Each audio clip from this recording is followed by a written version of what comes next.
All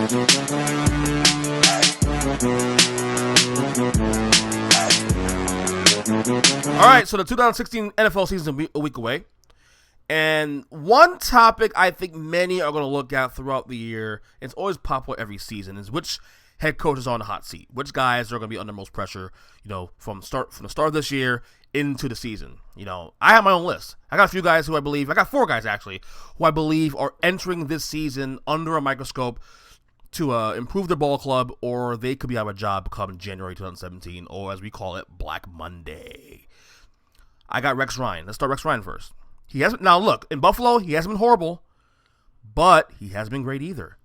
And when you come to a team that hasn't made the playoffs since, get this, a team that hasn't made the playoffs since Bill Clinton was president of the United States, and you add the bravado that Sexy Rexy came here with out of New York with the Jets, and then you come and underwhelm for 2 seasons with a team that's very talented in Buffalo, that's shown some talent, and it's been on the cusp of being a playoff team.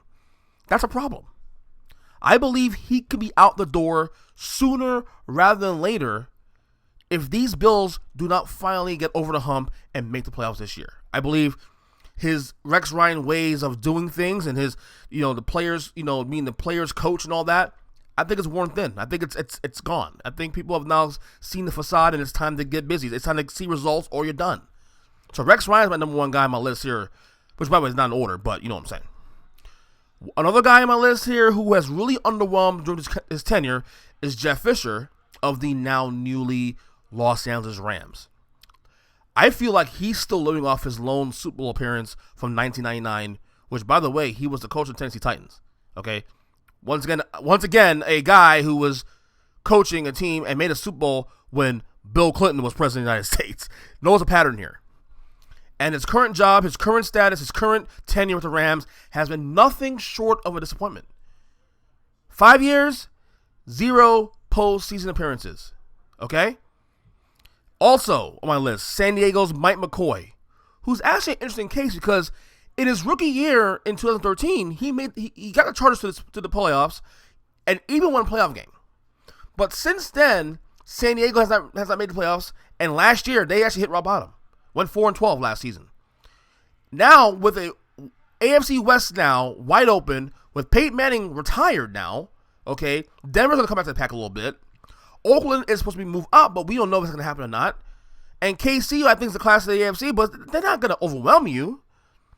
There's still an opportunity for San Diego to do something here. And if Mike McCoy, who has Phillip Rivers, who I think is still a top 10 to 12 quarterback in the league, and you still can't get the job done, this season could be do or die for McCoy. And finally, the last guy here, and look, this guy is kind of a guinea pig here because it's not even fair to put this guy on the list, okay? But Jason Garrett is the 4th guy on my list.